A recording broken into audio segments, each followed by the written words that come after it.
Yes. What's up? What's up? What's up? Yes. We're grilling, baby. Here we am on the fam with the fam on the cam. Yes, sir. Right. We grilling, baby. It is a wonderful Tuesday, a beautiful Tuesday, and we are here Absolutely. on the Keto Cookout. Once again, shout out to everybody. Man, time flies. It seemed like we just did the show yesterday, Adam. I mean, I don't know about you, but Right, it seems it like does. we just did it yesterday. But it's another week, and we're so blessed and fortunate to be living this keto life. Yes. Yes, doing Absolutely. what we do Yeah. here, and I've been so busy. It does seem like it was yesterday. yes, yeah. And I look forward to the show, and man, I just like I said, I woke up to like, man, it's Tuesday. It's like it was just Right. yesterday. How many Tuesdays are there in a week, Adam? Help me out. You know I'm not that smart. Right.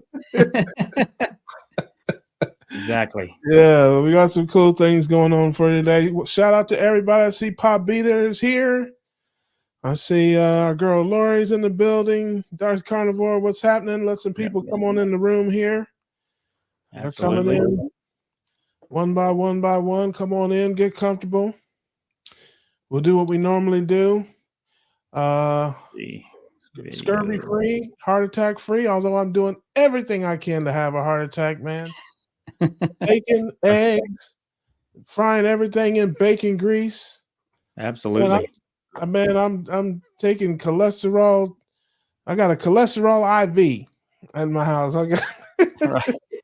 So don't ask me where I got the IV pole. you had a heart attack then. No. Okay. Nope. I'm still heart attack free. How about you, man? I'm still my ticker's still ticking. Unfortunately for some, fortunate for others. That's right. Hey, I think that's a 50 Cent song. Many men wish death upon me. Yeah, Right. so, hey, we're not going to take it to the streets. This is a keto cookout. We're not going to go there. For those of you who don't know who 50 Cent is, but 2 quarters, isn't it? Yes, sir. Carb wise, had a little bit of pasta this past week. Not too much, just a little bit. Just a little bit. So yeah, not nothing crazy out of the ordinary. It was Friday. Okay. So other than that, good, clean. Everything's good there. Shout out to my man Todd Botness is in the chat. Yes. How's it going, Todd? Good to see you. Hey, you filthy animals. Who you call an animal? Right. Well, obviously you. I mean, everybody knows that. Yes, I'm the big dog. So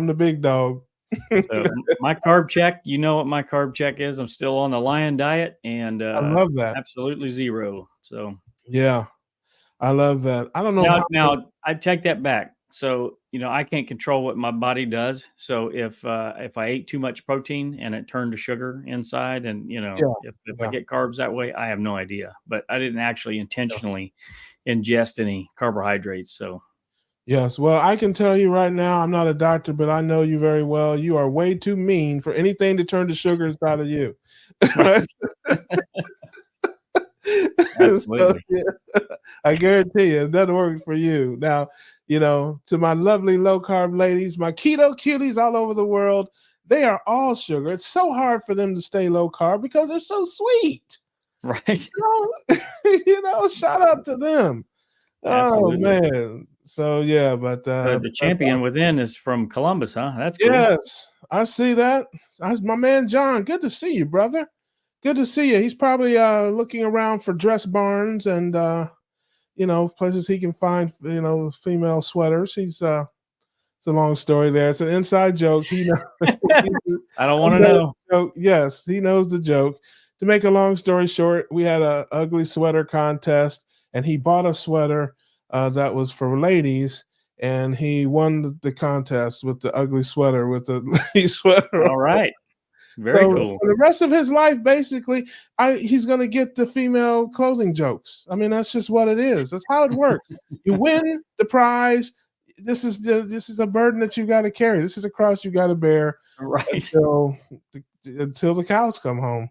Absolutely. So, there you go, man. Lori has not had a heart attack this week. That is good. That's a bonus. I love that. I love that.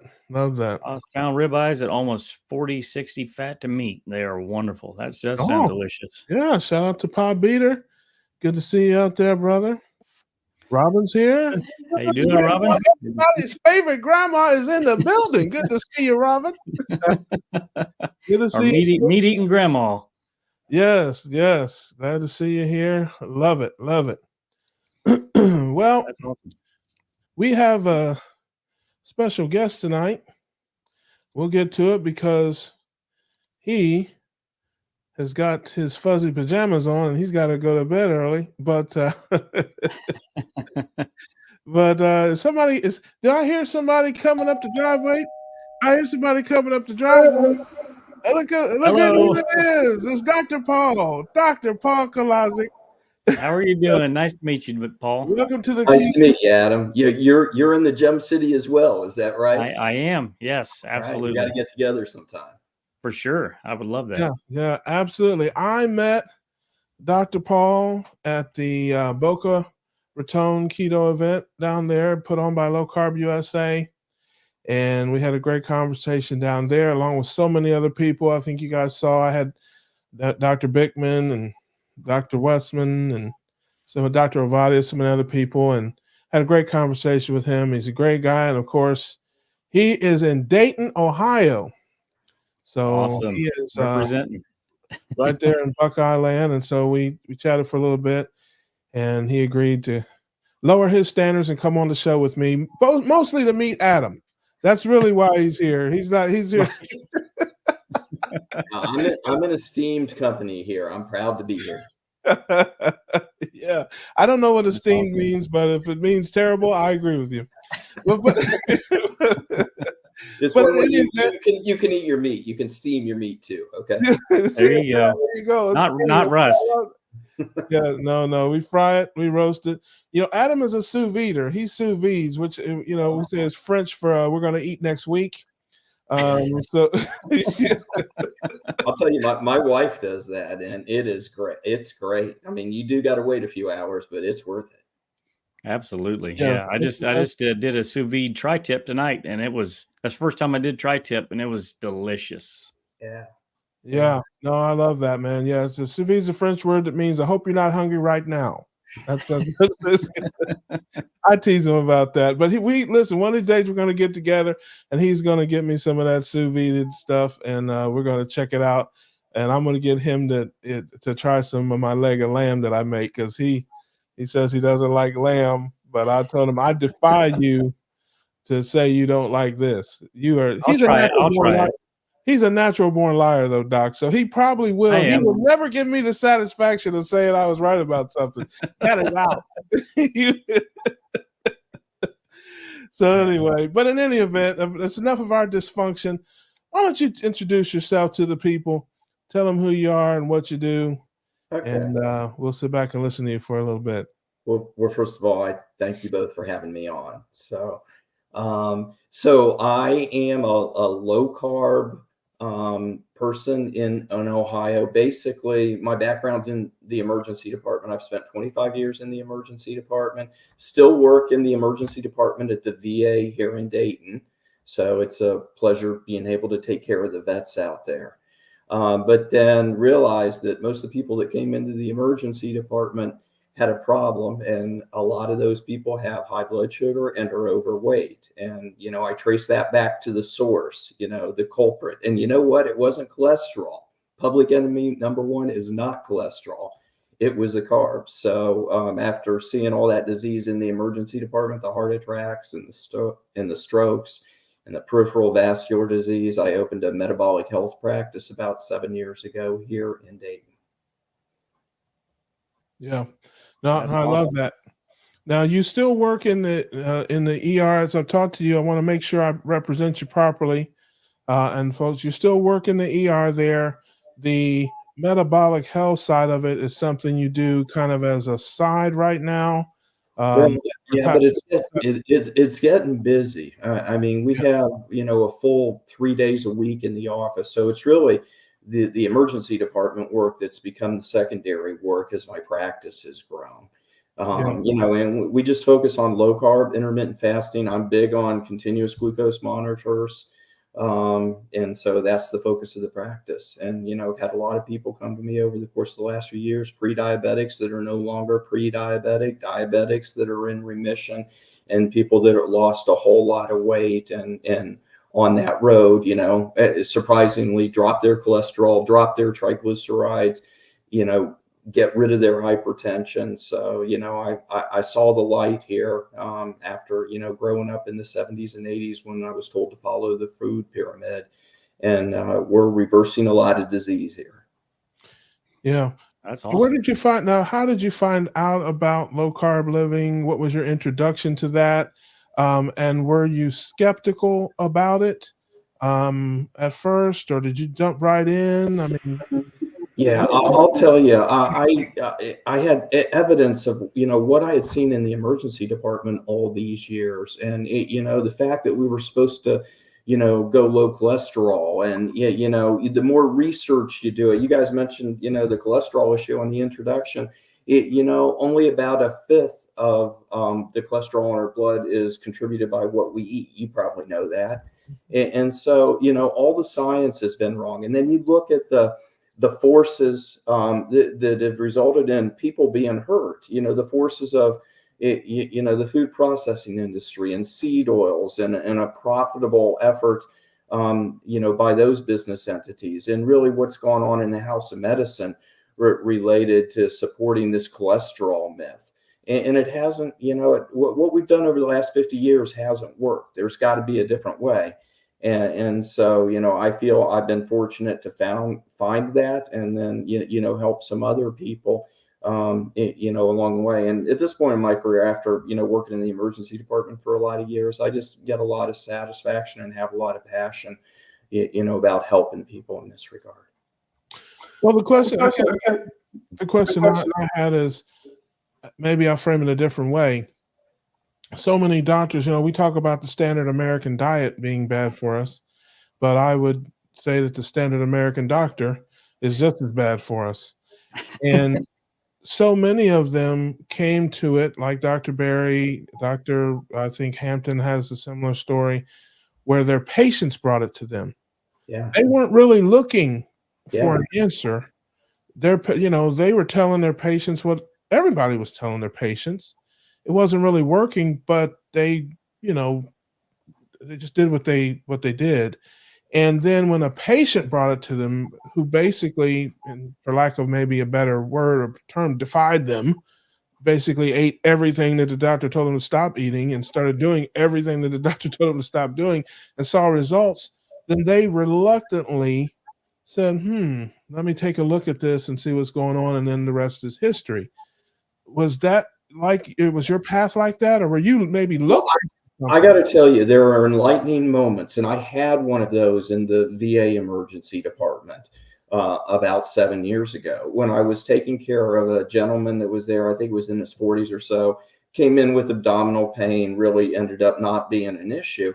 But in the course of that conversation, you got to review their medical history. And one of his comments was, I used to be diabetic. I said, what are you talking about? You used to be diabetic. It's like you're diabetic, then, you're persistently diabetic. And I checked out his story. So I look back through his record. We have electronic medical records. So I can look back and I can say, well, you know what? His hemoglobin A1C used to be 9.2 and now it's 5.4. And his fasting blood sugar, used to be in the 130s and now it's, 88. And so you learn so much, doctors try and do things for patients. Patients do a lot for doctors. This man educated me about what can be done with that disease process. And that was, I think, an inspirational turning point for me, because I then, got in a conversation with him. How'd you do this? And, he had lost 40 pounds, and he basically educated me. And that is one of the things that spurred me, to pursue my metabolic health practice. That's very interesting that you said, because that's the second time I've heard that recently. I don't know if you're familiar with Dr. Georgia Eads. She wrote a book recently, Change Your Diet, Change Your Mind. She's a colleague of Chris Palmer, who wrote, I think, Brain Energy. Is that right, Adam? Yep. It's Chris Palmer's book, talking about ketogenic living and mental health. And she said almost the exact same thing. She's like, doc, I learn from my patients. It's like I'm here to give them answers, but in many cases they give me answers. Yeah. So, and that's awesome. And that says it's a lot about the person that you are, that you're willing to do that, because I know Adam can say this. I certainly can say this. I know it firsthand from my own parents and the people that I evangelize to. Many doctors don't want to hear it. They don't want to hear what you have to say. They are here to tell you. They're here to give you the answers. I'm the expert. I've got the degree. You listen to me. And so when you bring them that stuff, they're like, "Oh, that's garbage. That's hogwash. Those guys are kooks," and throw that out. And here's what you should do. So. I learned a long time ago. You got to listen. You got to listen to the patients. You got to listen to the nurses. Working in the emergency department, there's no room for error. If I send one patient home with chest pain and 25 years that ends up having a heart attack at home, then that's a bad record. There's no room for error. So you better take education, wherever you can get it. So I try and learn from everybody around me. Yeah. That's awesome. I love that. So I got a question here real quick, Russ. So your patient essentially brought information to you that you didn't necessarily know, and you kind of learned from that. So for the viewers that's watching, if they're in a similar situation and they would like to share something with their doctor, what would you recommend on how they should approach that situation? Yeah, it depends upon the doc. Sometimes you have to go gently, but I'm going to make a comment about American medicine now. It's really evolved in the last 30 years. And I don't mean this to be negative toward docs in their office, but when I got out of school, docs were still hanging out their own shingles and in small group practices, and now they're basically employed by large health systems by and large, or even public entities that trade on Wall Street, or insurance companies. So it's a different situation. And I think the model is a little bit different. And, I got a lot of friends that are primary care docs. Primary care is the backbone of American medicine. But they're relegated now to 20 minutes a patient. You get 20 minutes. You don't have time to get into this stuff in 20 minutes. Talk about diet the way we do, how strength training can decrease insulin resistance, how low carb and intermittent fasting can help address that. So they're relegated primarily to disease management. How do we need to tweak your insulin, now, or what blood pressure medicine do we need to add? And I don't, they don't like it. A lot of them don't like that role, but it's the role that medicine has evolved into. So I feel fortunate that, I can still enjoy working in the emergency department a day a week, and then have my own practice and be able to address, things that often those docs don't have time to address. I now have docs in the Dayton area that are referring me patients because, they're in the closet, but they know this works. And, when I send them back a patient that has lost some weight and is on fewer medications now, then they see that as a win. So, medicine changes at a glacial, very, very slow pace. We just, need to keep, what do you say there, Russ? Evangelizing, proselytizing, whatever, right? Well, but that it's encouraging, but it's discouraging. I mean, I've heard Dr. Hampton and others say that it's changing slowly in that, but it's just, to me, that sums it up, that somebody has to be in the closet about things that are helping people. That is crazy to me. That you just said that, there are doctors out there who send you people who, for whatever reason, don't feel like they can give folks life-changing, life-saving information, so they got to send them to you. That's just that blows me away. But I always have to remind myself that medicine is a business. It really is. And there is not a lot of money in healing people. There's a lot of money in treating people. Yeah, there's a lot of money in treating disease, and there's a lot of money in procedures. Let's replace that hip and let's do that bypass. But, in terms of, the kind of things that we do with patients. It just, it's just, can be more challenging, but I think also more rewarding. Yeah. Well, in our conversation, you mentioned, and I just want people to know, we're going to obviously get your information out, put it in the description and that for people who are maybe in the Dayton area or Ohio and want to reach out to you. But you're not the stereotypical, primary care doctor. They can't come to you when they got the sniffles or a flu shot or a bunion or a canker sore. You are just kind of in a niche. Why don't you explain to people who may be wanting to connect with you what it is you do so that they're not, So I focus exclusively on metabolic health, reversing disease, and weight loss. And my background's in emergency medicine. I'm not a primary care doctor. I'm not an internist or a family practice doc. I did go out and get a board certification in preventative medicine in addition to my emergency medicine background. But I focus exclusively on metabolic health. If you have a thyroid issue, that's not something I manage. I manage, I communicate with your primary care doctor about how we're looking at different issues. But my focus really is exclusive. I mean, really, it's a practice that focuses on reversing insulin resistance and the disease, including being overweight, that comes along with that.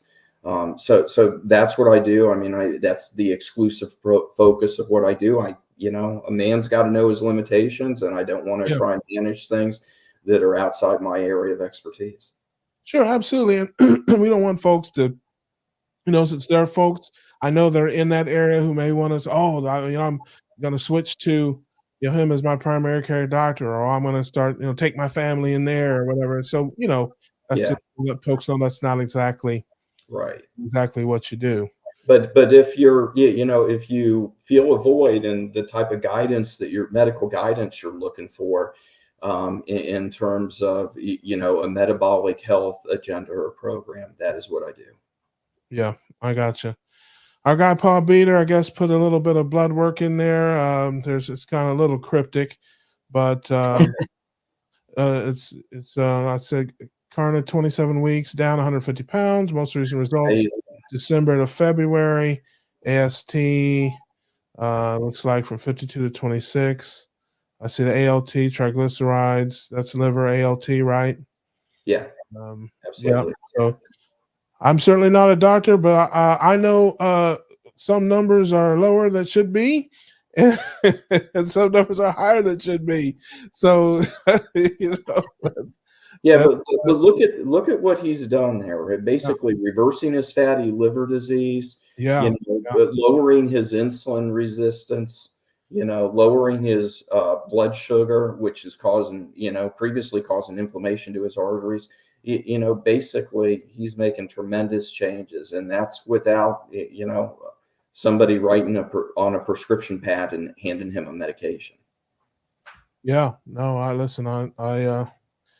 I agree 100%. There's our friend Susan. She's there in the Dayton area. Yep. And hey, Susan. Yeah. That's great. That's where my office is, in Vandalia as well, north side of town. Oh, nice. That's great that you got a doc that's supportive of that. Yeah. And I'm sure now, do you have a network of docs? You said you have docs that refer to you. Do you have any docs that you refer people to, who have more needs that you can't really fill for them?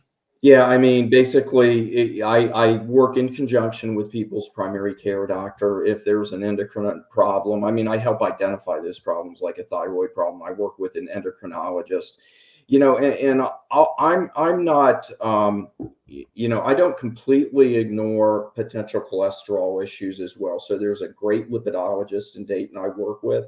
So if people have a little bit of a high cholesterol, then I'll refer to him as well, because he's not if he sees a patient, he doesn't think I got to write a prescription for a statin for them. He's very reasonable. And, we get into this thing, and maybe we can talk about it some other time, where, a lot of people have high cholesterol, but they don't have the dangerous type of high cholesterol, the subfractions, the LDLs that are dangerous. And so, step one, with somebody that's got a cholesterol issue really is identify your subfractions, because your high cholesterol may not be a big issue. Or or it might be a little bit elevated, and depending upon your subfraction type, the bad kind of LDL, it could be an issue. So, get the information to act on that if you need to, or not go on a statin if you don't need to. Now this may sound, I don't know how exactly to answer this, but if you have bad LDL, is that reflected in is that reflected in your ratio of HDL to triglycerides? Is there anywhere else that would show up, or is it just you have to have a specific test for that? Yeah, you basically need it. So the way, and I don't know if you've talked about this before, but there are several types of LDL, and the two prominent types that, I'll give you the name for the bad kind. It's called LP little a, lipoprotein A.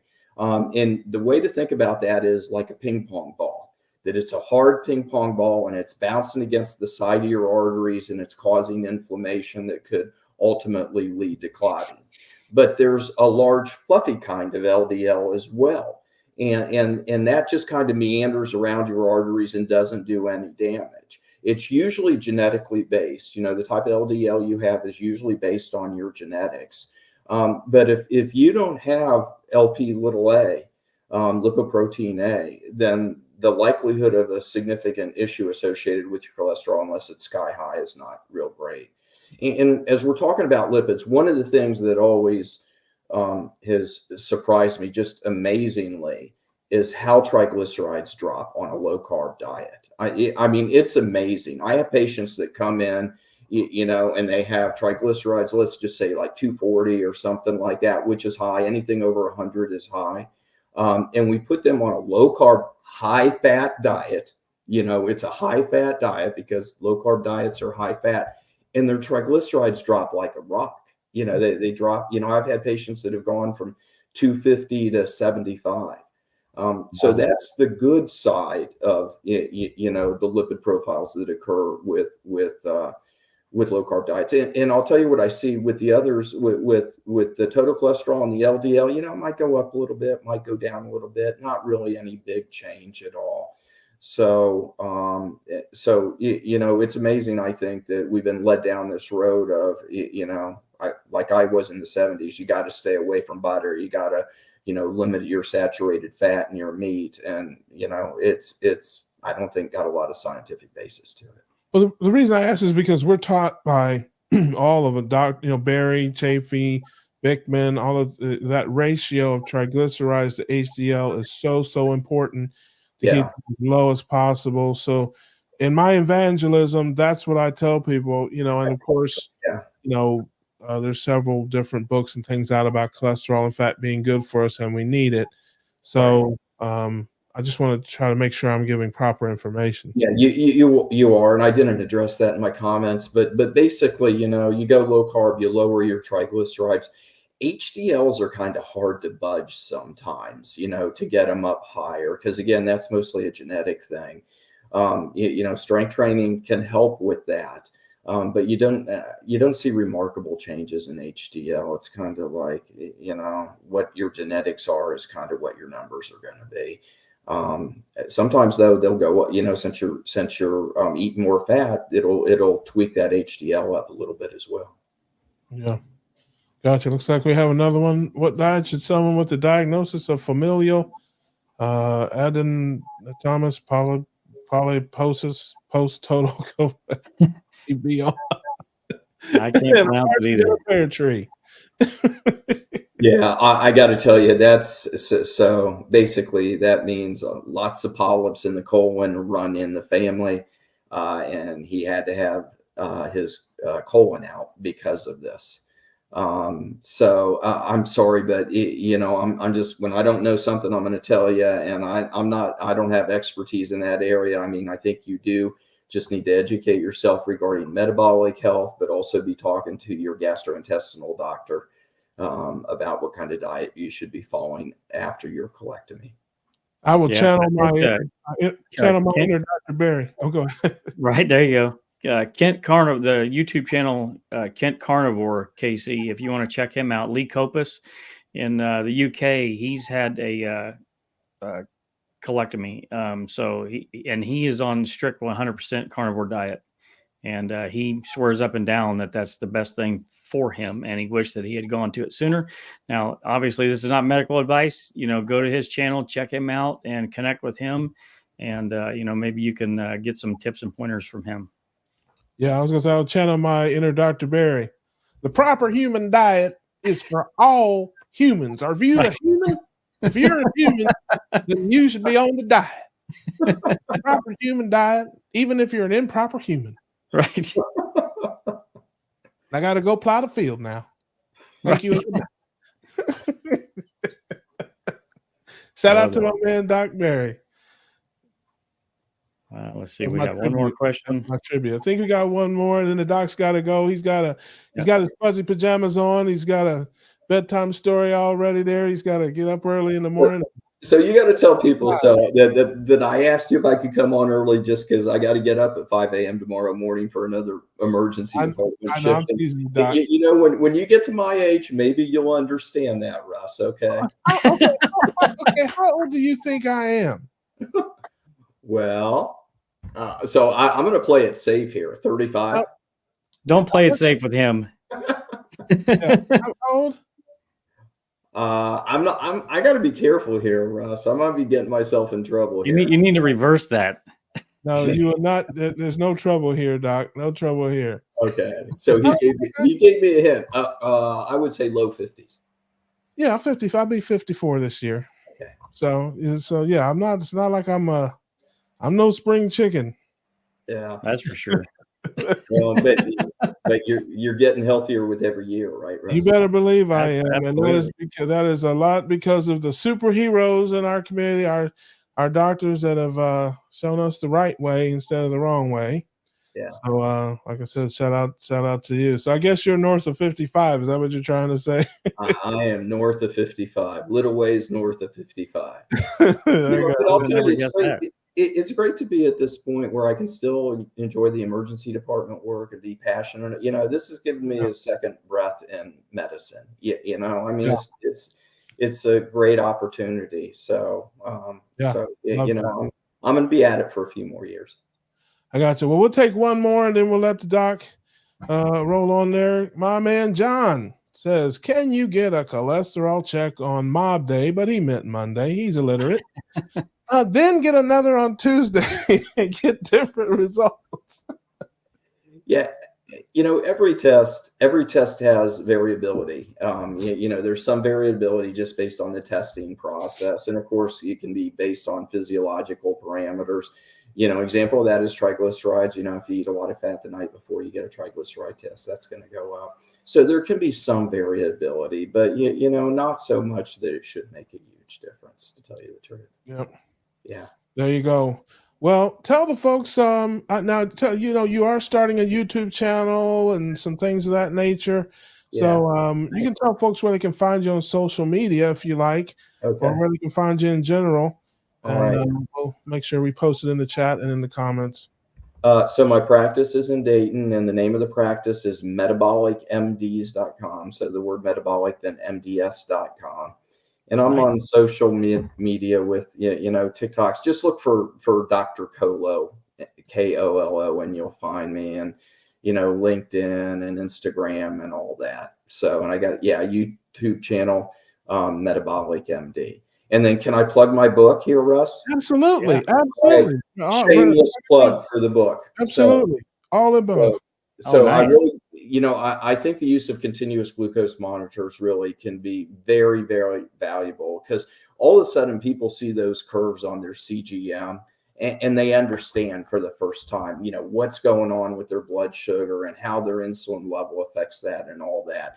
So I think CGMs, I've had patients where CGMs are life-changing. The way they put it, way one patient put it, and it's been repeated by another patient since then, is, once I see those graphs, I can't unsee them. You can't unsee them. You know what's going on with your physiology, and it leads to this lifestyle change to low carb and keto, that seems over time really not to be that much work. So I really believe in CGMs.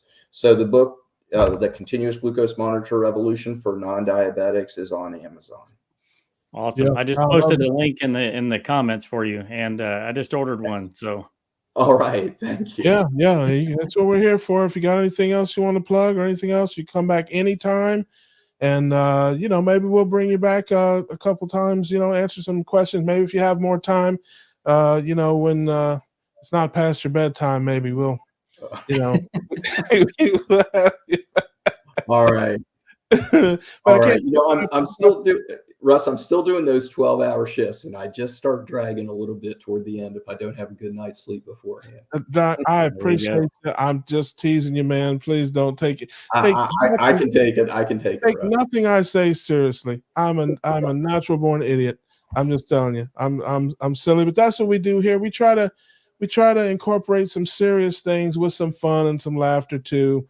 And you're a good sport, and we appreciate that. And we hope you come back and answer some more questions I'd love another to. time. We'd love to have you back on the cookout.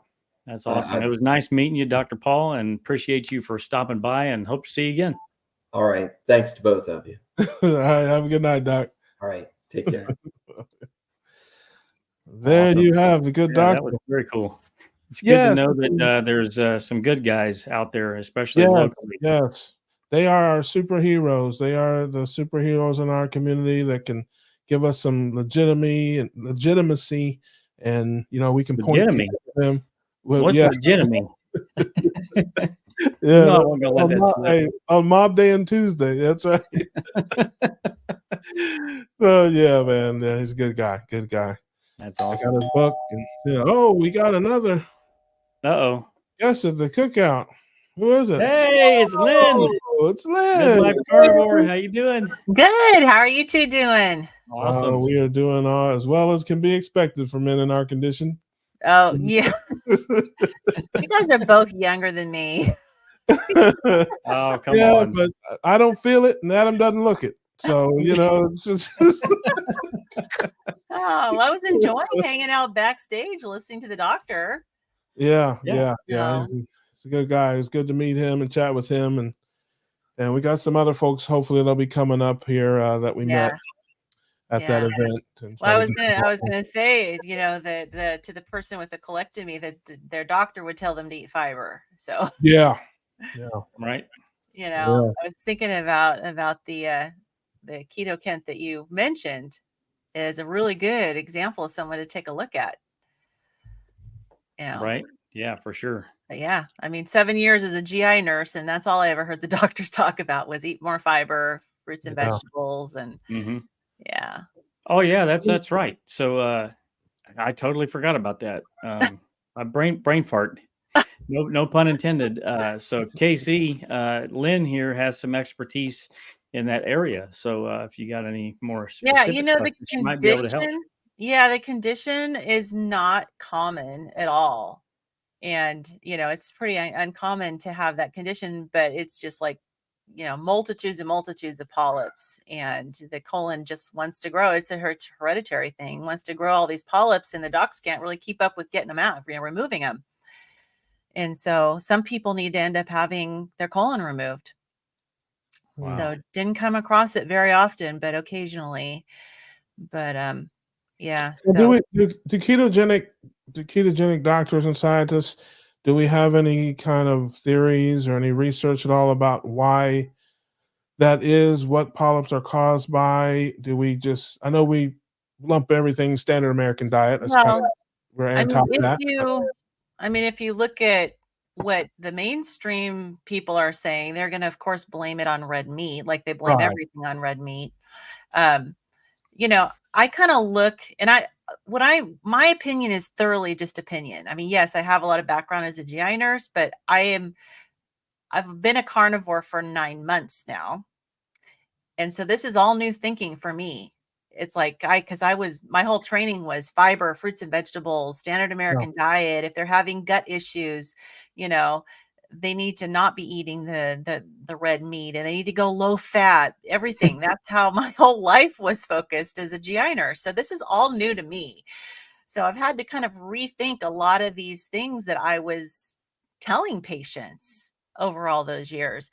But I know with diverticulitis, you get these diverticula in your colon, and I've heard theories about that the constant stretching of the colon wall through having these large bowel movements can create some weaknesses in the bowel wall. And I'm kind of wondering if that's possibly the same thing with polyps, because if you think about maybe having little micro abrasions from all the fiber creating some damage there in the wall of the colon, I'm just curious as to whether or not the polyps are the body's like trying to repair those damaged areas, just like you get arthritis. If you have like disc degeneration, your body's defense is to develop arthritis. You have a scar when things are healing. So I'm kind of wondering if. Well, help me out if I understand. So, diverticuli are like craters in they're little pockets. Yeah, pockets in the colon, whereas the polyp is like a lump. It's kind of almost like a mole or a skin tag or something that's poking out. So obviously, I was going to say, if you did a colonoscopy, couldn't you see the transition if the diverticula, like the pocket, was turning into a polyp? Or am I mistaken what you're saying? Yeah, so the diverticula will not turn into a polyp. So there are two different things, but I'm kind of suspecting that both of them have to do with some damage to the colon. Whereas the diverticula, I'm suspecting, is a weakening of the colon wall, because what it is it's the lining of the colon kind of pouching out through the musculature of the colon wall and all the tissue of the colon wall. Whereas the polyp, it's something growing out, from the colon wall. But I'm suspecting that they might both be because of different types of damage. Yeah. But again, only my thoughts here. There's nothing behind it other than just complete speculation. But it's a hypothesis that probably will never get tested, because someone would have to do a trial on carnivores and look to see if carnivores can avoid that problem. Well, it's just, I was talking with my dad about this a few days ago. I can't remember. I think it was Dr. Chafee's stream that I was on. I think he's the one that I remember saying this. It's like, the next time a doctor tells you you need fiber, ask them why. Right. Why do I need that? And my dad, ask them for the science behind it, not just the why, because they'll have plenty of answers. I used to give people answers that were those answers I was taught. So you don't just ask them why, but ask them for the science behind it. That's what my dad was saying. He was like, well, because you need, it's like a sweep, through your colon, to like scrape your colon walls, or just to keep the colon clean or whatever. Yeah. And again, like I said, please, I'm about as far from a doctor as you can get. But I thought the colon absorbed, things, well, the small nutrients are absorbed in the small intestine. Right. So that's before you get to the colon. Gotcha. The colon is specifically for packaging and removing waste. I mean, there is some absorption in the colon, but basically, the breakdown starts in your stomach, and then the absorption of nutrients takes place in the small intestine. And, but the doctors will tell you that you need to have the fiber to kind of clean the colon. Because if you think about the colon, there's a lot of folds in it.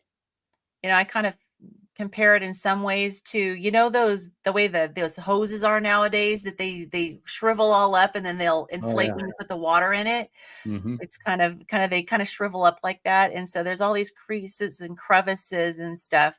So they will tell you that you need the fiber in order to clean in through all there. But honestly, I don't think that's really the case. I mean, our colons naturally produce mucus. And if you think, mucus is our natural lubricant for the colon. And so we have a built-in mechanism to move things through. Yeah. So I don't think that's the right reason. It's just the canned reason. Yeah, I remember the term roughage as a kid. Yeah.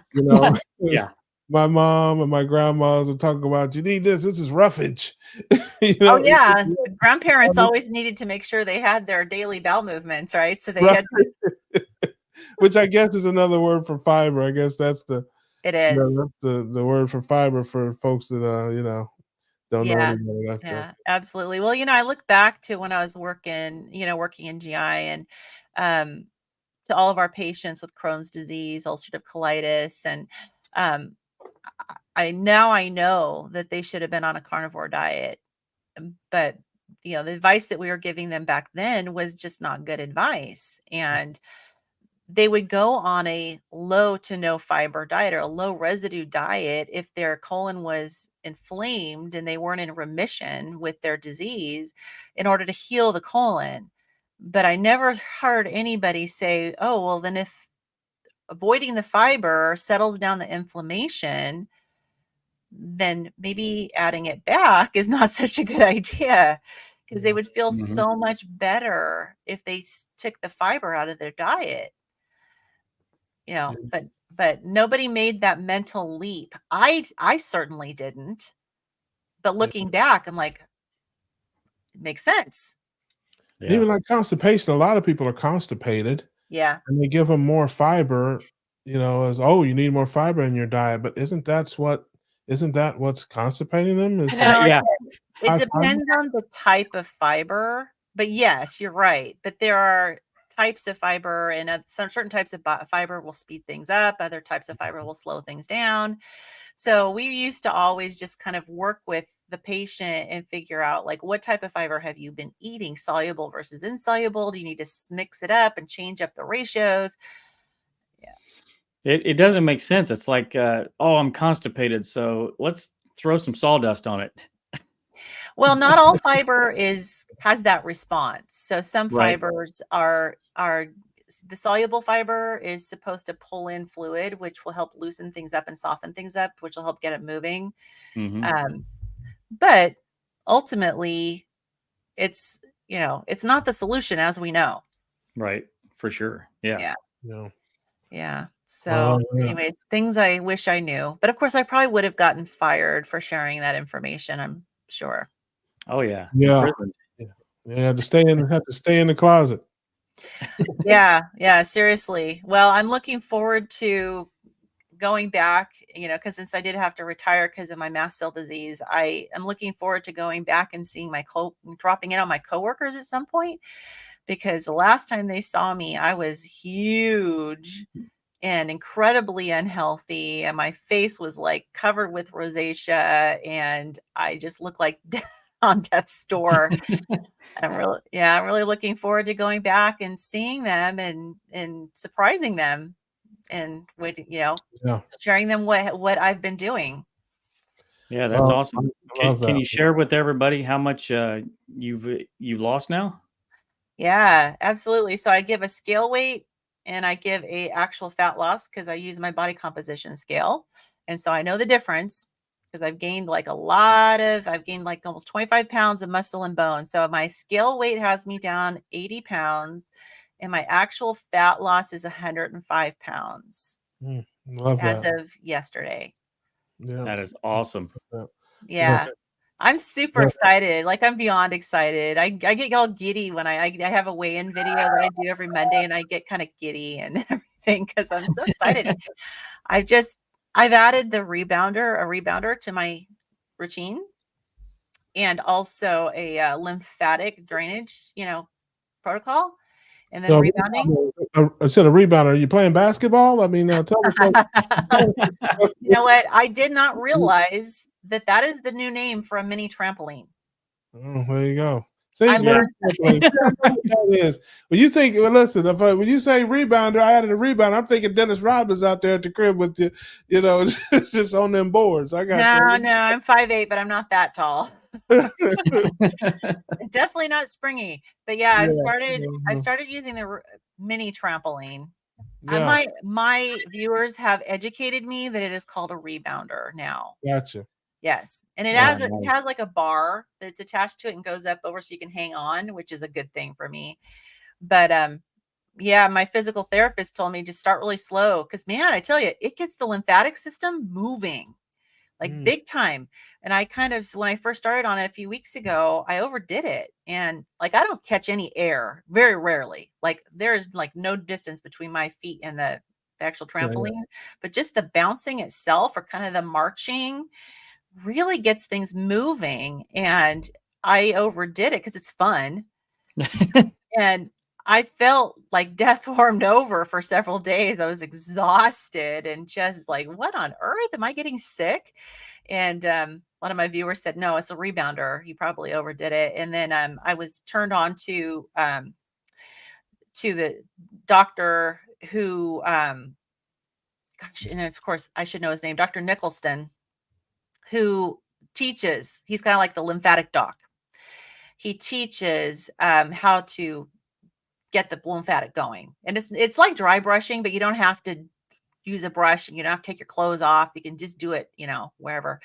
And so I started doing that and it's made a huge difference. And I really think it's affecting my weight loss because 2 weeks ago, I was down in 1 week, I was down almost 6.5 pounds of fat.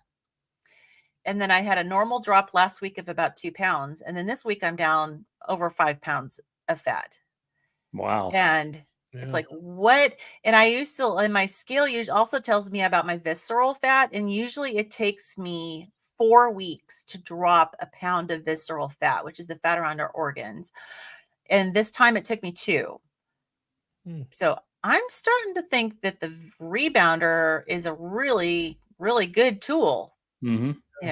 And gets the toxins out of your system and just kind of get things moving. And it's really, really good. I would highly recommend it. That rebounder, I mean, trampoline. I mean, come on, let's just call it what it is. I know. The trampoline and the vibration plate seems to work wonders for evacuating those toxins and getting that stuff out. Yeah, absolutely. Yeah, definitely. I was able to stand on one of the big, huge vibration plates, the big old upright thing that you have the handles at my husband's cousin's house. And man, that thing it's really, really cool. I mean, you feel kind of energized right afterwards, right?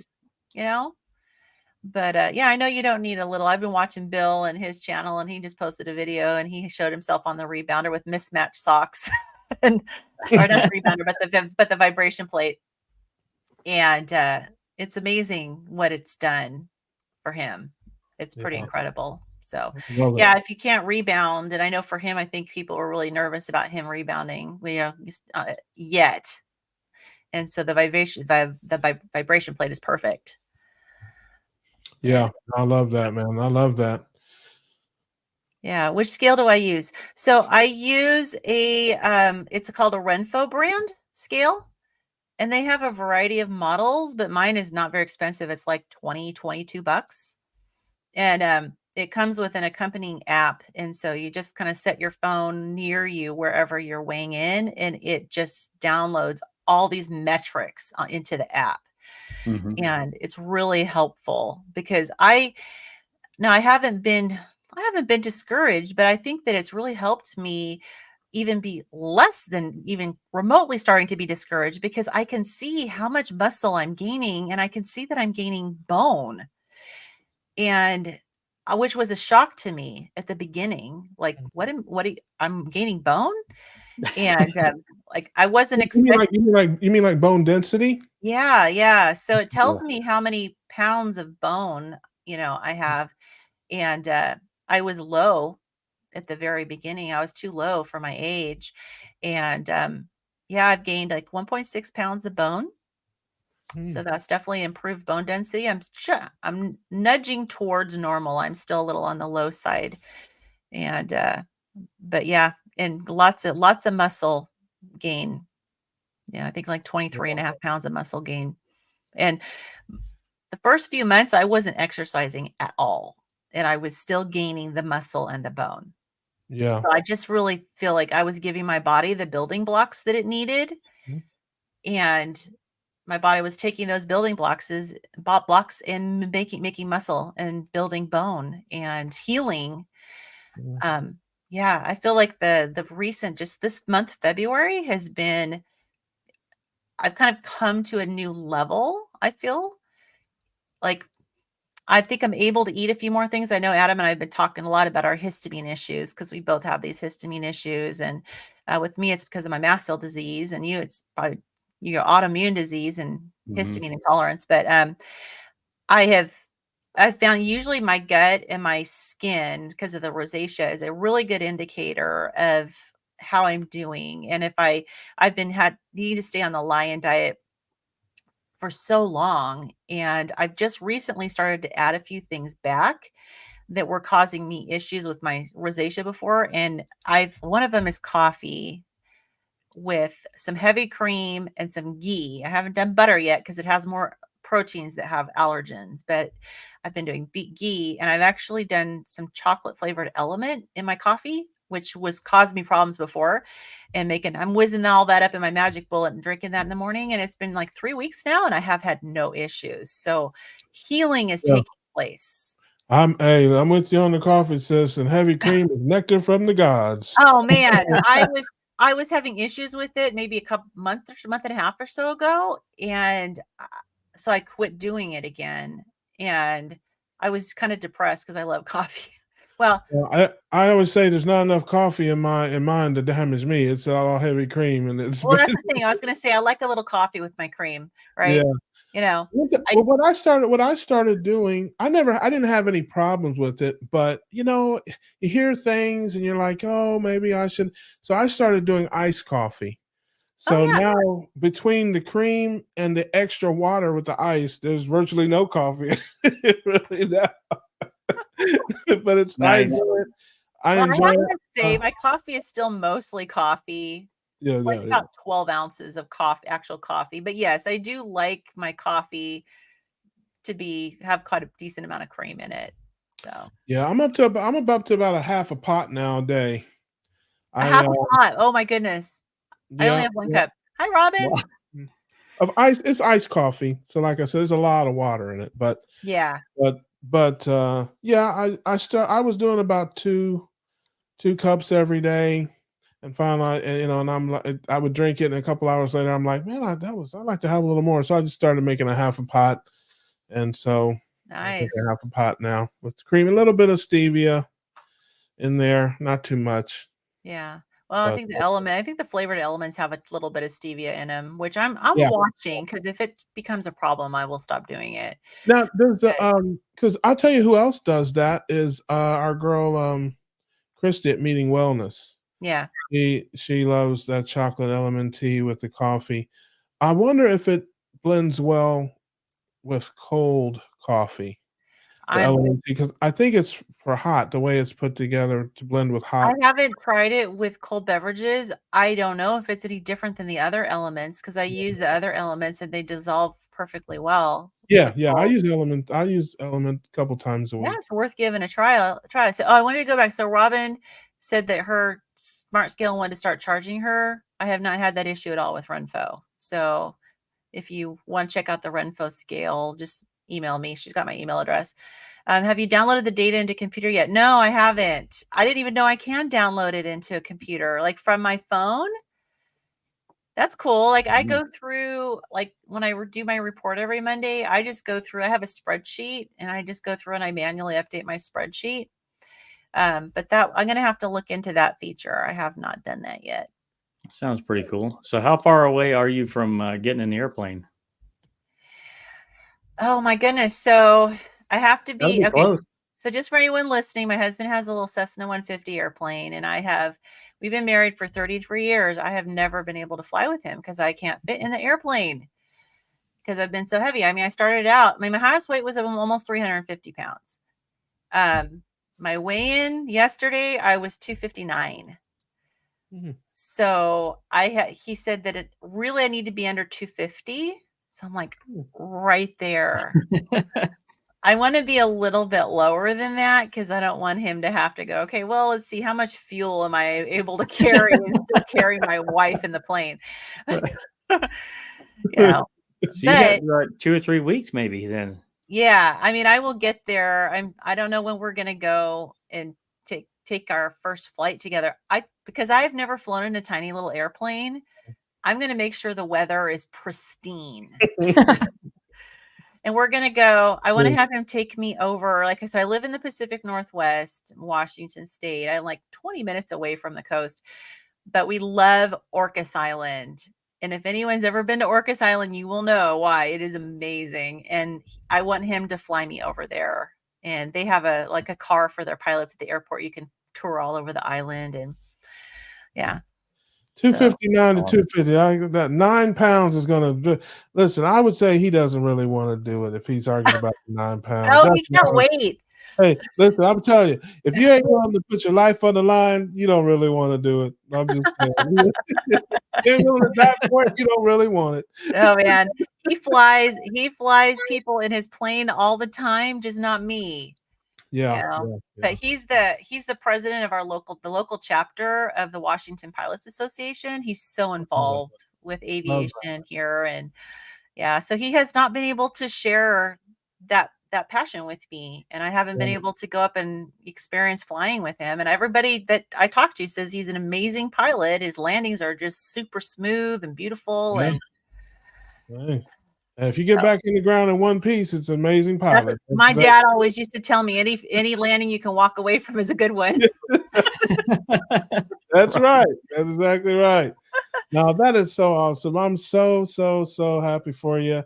Yeah. I'm so happy for your success. This is a big part of our show is people coming on talking about their lives and the difference that ketogenic living has made in their lives. And, like I said, hopefully it inspires people to. Yeah. The carnivore diet has become just my life. It's so easy. And I know that for people who are just getting started, it seems like it's crazy. And, how do you eat just meat all the time? And once you start feeling better, it becomes a no-brainer. Yeah. I don't want to feel bad again. And anybody who hasn't seen my story, you can find it on quite a few people's channels, but also my own. And, Robin just recently interviewed me. I got an interview and you can hear my story. I had no life. Yeah. I mean, literally I felt, my mast cell disease. I didn't even know I had until 2022, but I'd had it my whole life. And my life was absolutely just a misery from day to day. And so I feel like this way of eating has given me a life for the first time since I can recall. I think the last time I recall actually feeling halfway decent, I might have been a teenager. Yeah. And I'm now almost 56. Yeah. So I understand. It's not exactly my story, but it's not, it's in the same neighborhood. Yeah. You just feel like you're, for me, I felt like my life was slipping away from me. I did have an okay life. I was happy with my life in so many ways, but I could feel it slipping away from me. Well, we learn to adapt, right? Yeah. We learn to just accept how we feel and kind of push through it and try to still function. And, but that's not really living. Yeah. Surviving. Yeah, no, that is awesome. Well, you can find our girl Lynn at Midlife Carnivore. She is so great for the community, always so full of information and interesting things. Yes. Nice. Love that. I love it. That's awesome. All the Healing Humanity family there. Shout out to Carrie and everybody that's part of that documentary and movie. Support them and support what they're doing. And just keep on keeping on spreading the word out there. Healing the world.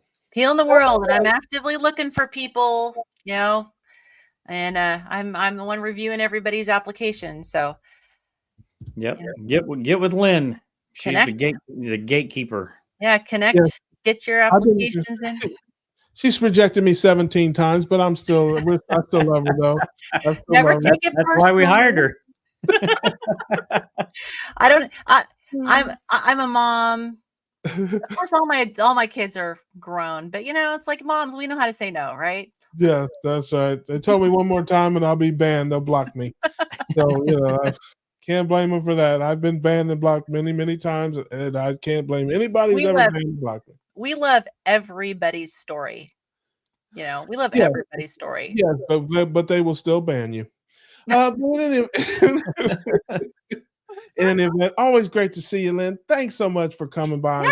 Thanks so much for inviting me. And sharing with us. And I'm sure we'll see you again. You're a friend of ours, a friend of the show. great in the community. We'll see you around.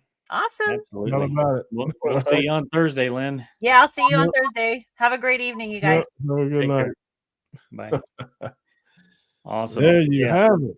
I don't know why I just totally forgot that she was a GI nurse, and that's like right up her alley to answer that question. Yeah, you're smoking that bad weed, man. It's the end of the month. Getting that janky weed, man. It's nothing but seeds and stems. Right? Yeah, I wouldn't be smoking weed if I had a personal connection with the doctors like you do. Oh, yes, you would. Right. But anyway, good. Nah, man. Well, I think we have fulfilled our contractual obligations to the family. As always, man, we're so glad you came to join us today. We always appreciate seeing everybody. Got a wonderful community, and we try to bring you some interesting people and have some fun and get some good information out there and have some more fun. Right. Make fun of Russ. Yes. What's more fun than that? There is nothing more fun than that. I agree. Well, all right. You plug in anything, brother? Yeah, actually, hang on a second. Before we take off here. So I gotta share a picture with you. Hang on while I try to find it. Computer's acting wonky. Come on, man. It's not one of you. I know we're in the 0 hour here. I told you not to send me no more of those pics, man. Right. I'm not sending you that one. Share screen, share window, and this one, share. Okay. Can you see that? Yes. So this is our good friend Susan. Yes. That you said was from England. Well, I just saw the flag. That's all. And she's not. She's actually from Dayton, Ohio. So she's a fellow Buckeye. Yes. So yeah, we had a meetup with Dr. Barry's group. And so we all met out there, and she was awesome. So they had ran out of brisket, and she was nice enough to actually go and grab some for us. So we actually had something to eat, which was super, super nice. And I really appreciate that of her, and really a kind soul, and hoping to have her on the channel here soon. So absolutely. I love that. And she has got to be an absolute positive angel because she's next to you and smiling. Right. You know how hard that is to do? Right. Yes, she's one of the keto cuties. She's one of the low carb ladies out there. I love that. I love that. Yes, thank you for sharing that. I love the family. I love being around the family. I'm so excited about the season coming up. It's hard to believe it's just a couple months away in May. We've got our KetoCon deal there, and then in August and in October, and I'll be up in September as well. So yeah, man, it's I love being around the family and the community, just meeting the people that we talk to online and sharing the stories. It's always a lot of love. Everybody's always just in a good place, always a lot of laughing, smiling, and joking, and I'm all about that. There's jokes, count me in. Right. Yep. So yeah, they ran out of food. That means what? You must have planned that thing, really, basically, is what Exactly. So to answer Brett's question down there, I will not be there. I would like to be there, but it's scheduled on a date that I have a dance studio shoot, and it's not one that I can actually hire another photographer, because dance is rather particular about their photography. So it would just cost way too much money to hire somebody else to do it properly. So I won't be there because I had a prior engagement. So unfortunately, no. And I don't think I'll be able to attend virtually either, which makes me sad. But I think I might record a video or something like that Carrie can play in the theater for everybody. Just a quick, 30 seconds or a minute or something. That way people have something to throw darts at. Yeah. Gotta give the people the reason to hate something. Right. Exactly. Got to give them something to hate on. For sure. Yep. I love that, man. I love that. Thank you, everybody. We appreciate you for coming and spending this time with us. And we look forward to seeing you here next week. And until then, we grilling, baby.